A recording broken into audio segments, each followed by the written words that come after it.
Om Swastiastu. Pada video kali ini, saya akan mempresentasikan materi tentang siklosel. Sebelumnya, mohon maaf saya tidak dapat menggunakan kamera karena terjadi beberapa kesalahan dalam saya merecord dengan kamera.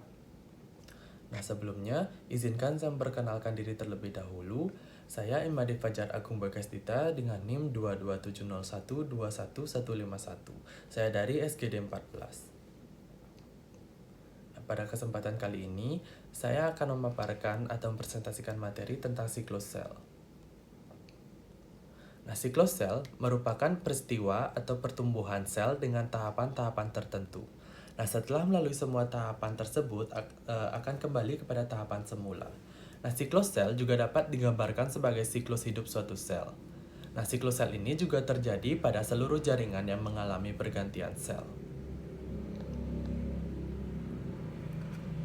Pada siklus sel, terjadi dua peristiwa, yaitu peristiwa interfase dan peristiwa mitosis.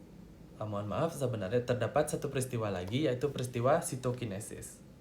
Nah, pada peristiwa interfase, terdapat 3 fase, yakni fase G1 yang berlangsung kurang lebih selama 4-6 jam. Kemudian ada fase S yang berlangsung kurang lebih 10-12 jam.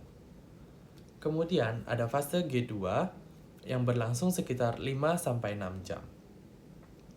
Kemudian pada mitosis juga terdiri dari beberapa fase, yakni ada profase, kemudian ada metafase, kemudian ada anafase, dan kemudian ada telofase.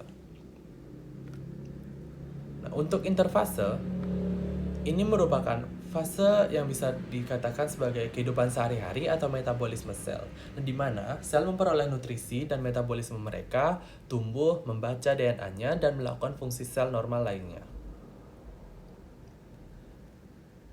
Nah, pada interfase juga seperti yang saya katakan tadi, terdapat 3 fase ini. Yang pertama yaitu fase G1. Nah, sel yang baru terbentuk akan mengalami pertumbuhan tahap pertama. Nah, lalu organel-organel yang terdapat di dalam sel akan memperbanyak diri untuk menunjang kehidupan dari sel tersebut. Nah, pada tahap ini, sel juga membentuk dinding molekuler. Kemudian ada fase S. Nah, pada fase ini, sel pun melakukan sintesis terhadap materi genetik di dalam nukleusnya. Nah, materi genetik merupakan bahan-bahan yang akan diwariskan ke sel anak, atau yang biasa kita kenal dengan DNA. Nah, DNA dalam inti sel mengalami replikasi atau duplikasi. Nah, jadi fase ini akan menghasilkan 2 salinan dari DNA. Kemudian ada fase G2. Nah, untuk fase ini, replikasi DNA telah selesai. Pada fase ini, nukleus juga dibungkus oleh selaput nukleus atau nucleus envelope, yang kemudian terjadi peningkatan sintesis protein sebagai tahap akhir persiapan sel untuk melakukan pembelahan mitosis. Nah, jadi tahap akhir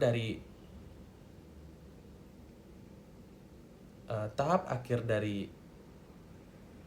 interfase ini berada pada fase G2, atau bisa dibilang juga tahap akhir dari persiapan sel.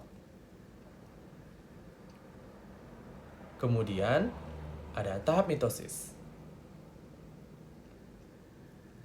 Fase mitosis ini terbagi menjadi beberapa fase, yakni ada profase, metafase, anafase, dan juga telofase. Nah, untuk profase, pada fase ini terjadi kondensasi kromosom, yang dimana kromosom ini sudah terlihat pada sitoplasma. Nah, jadi kromosom ini juga sudah terlihat dalam sitoplasma pada fase profase. Kemudian ada metafase. Pada fase ini, kromosom yang telah terkondensasi akan berjejer di bidang ekuatorial yang akan ditempelkan oleh benang-benang spindel seperti yang terlihat pada gambar. Nah, pada kromosom ini juga terdapat bagian yang bernama kinetokor. Nah, konektor core ini akan menjadi tempat menempelnya benang spindle, di mana benang spindle ini berperan dalam menempelkan kromosom-kromosom ke bidang ekuatorial. Selanjutnya ada anafase. Pada proses anafase, kromosom yang tadi akan ditarik oleh benang spindle lagi ke kutub, tetapi dengan arah berlawanan. Nah, lalu kromosom yang ditarik tadi akan kembali menjadi kromatid. Selanjutnya ada talofase. Kromosom pada tiap kutub mulai mengalami dekondenisasi. Nah, diikuti dengan terbentuknya kembali membran inti sel dan sitoplasma pun perlahan mulai membelah. Nah, jadi sitoplasmanya membelah pada tahap talofase. Nah, kemudian tahap selanjutnya adalah sitokinesis. Nah, sitokinesis ini merupakan pembelahan sitoplasma yang dimana sel akan membelah menjadi dua. Nah, sitokinesis biasanya terjadi setelah selesainya proses mitosis. Nah, kembali lagi kepada mitosis. Nah, hasil akhir dari mitosis adalah dua sel anak. Nah, dua sel anak ini akan identik dengan induknya, karena anak dengan induknya tersebut sama-sama bersifat diploid atau H2. Nah, baik, sekian materi yang dapat saya sampaikan. Selanjutnya saya akan memaparkan referensi yang saya gunakan, yaitu modul biologi yang disusun oleh Dr. Tita Novianti, SSIM Biomed pada tahun 2018 yang berjudul Pembelahan Sel dari Universitas Esa Unggul. Baik, sekian presentasi materi siklosel yang dapat saya sampaikan. Apabila kekurangan materi dan kekurangan kata-kata yang saya sampaikan, dan juga tentunya saya mohon maaf sekali lagi, saya tidak dapat menggunakan kamera untuk merekam wajah saya karena saya sudah mengulang beberapa kali tetapi tetap terjadi kesalahan untuk menyimpan filenya. Sekali lagi saya mohon maaf untuk hal tersebut. Nah, saya ucapkan terima kasih telah menyimak presentasi saya. Dan saya tutup dengan Parama Santi. Om Santi Santi Santi Om, terima kasih dan salam sehat untuk kita semua.